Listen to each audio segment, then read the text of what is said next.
Hello everyone, welcome to Pharmapedia.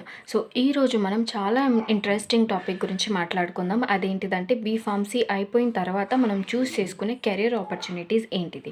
So B Pharmacy అయిపోయిన తర్వాత చాలా నెంబర్ ఆఫ్ కెరీర్ ఆపర్చునిటీస్ ఉంటాయి.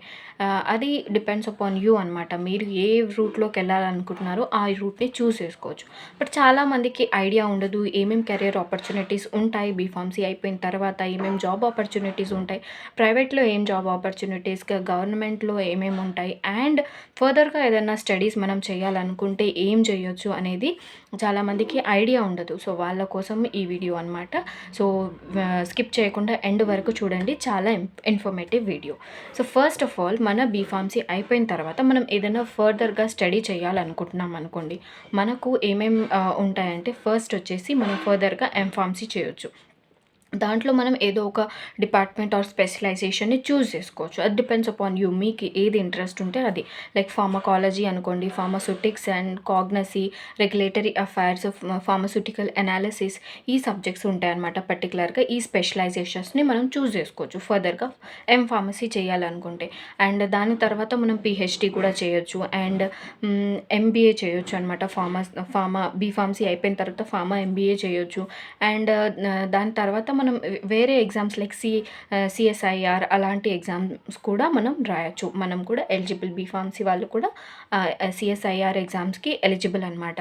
అండ్ లేదు, బీఫార్మసీ అయిపోయిన తర్వాత ఇఫ్ ఇన్ కేస్ మీరు జీపాట్ క్రాక్ చేసి ఉంటే మీరు నైపర్లో ఎంఫార్మసీ చేయొచ్చు. ఆ ఆపర్చునిటీ కూడా ఉంది. జీపాట్ క్రాక్ చేసిన వాళ్ళకి ఇంకొక ఎగ్జామ్ కండక్ట్ చేస్తారు నైపర్ వాళ్ళు. దాంట్లో కూడా మీరు క్వాలిఫై అయితే నైపర్లో మీరు ఎంఫార్మసీ చేయొచ్చు. And that's about the education అనమాట. నెక్స్ట్ జాబ్స్ విషయానికి వచ్చేస్తే టూ ఉంటాయి, government jobs and private jobs. If మీరు గవర్నమెంట్ జాబ్స్ చేయాలనుకుంటే కూడా చాలా ఉంటాయి. లైక్ గవర్నమెంట్ ఫార్మసిస్ట్, మొన్న చాలా తెలంగాణ వాళ్ళు చాలా హ్యూజ్ నెంబర్ ఆఫ్ వేకెన్సీ రావడంతో అయిపోయింది అదంతా. నెక్స్ట్ వచ్చే ఛాన్సెస్ ఉంటాయి, వస్తూనే ఉంటాయి. And not only in Telangana, central లెవెల్లో కూడా చాలా ఫార్మసిస్ట్ ఎగ్జామ్స్ కండక్ట్ చేస్తూ ఉంటారు.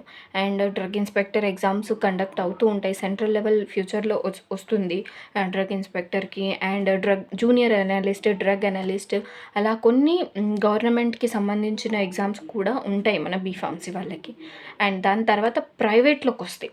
చాలామంది ఈ ప్రైవేట్ జాబ్స్ మీద ఇంట్రెస్టెడ్ ఉంటారు. సో దాంట్లో నేను టాప్ 5 ప్రైవేట్ జాబ్స్ గురించి చెప్తాను. So top 5 and highly skilled jobs అనమాట ఇవి. చాలామంది ఎక్కువ ఇంట్రెస్టెడ్ ఉంటారు ఈ జాబ్స్ని చేయడానికి. ఫస్ట్ వచ్చేసి clinical data management, and second drug regulatory affairs, next pharma quality assurance, next medical writing and pharmaceutical management. So ఇవే టాప్ 5 హైలీ స్కిల్డ్ జాబ్స్ అనమాట. దీంట్లో ఒకవేళ if you choose your career, వీటిలో మీరు మీ కెరియర్ని చూస్ చేసుకోవాలనుకుంటే ది బెస్ట్ జాబ్స్ ఇవే అనమాట ఫార్మసీలో. ఇంకా చాలా ఉన్నాయి, లైక్ ఫార్మకోవిజిలెన్స్ కావచ్చు, క్లినికల్ రీసెర్చ్ కావచ్చు, ఇంకా చాలా ఉన్నాయి. ఇవైతే నా వరకు టాప్ 5 అనమాట best jobs. So these are little information.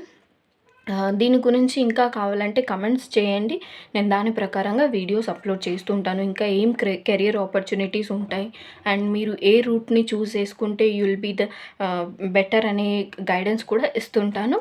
So comment చేయండి, లైక్ చేయండి, సబ్స్క్రైబ్ చేయండి. ఎవరికైతే ఈ వీడియో నెససరీ అనిపిస్తుందో వాళ్ళకి షేర్ చేయండి. ఓకేనా? Thank you.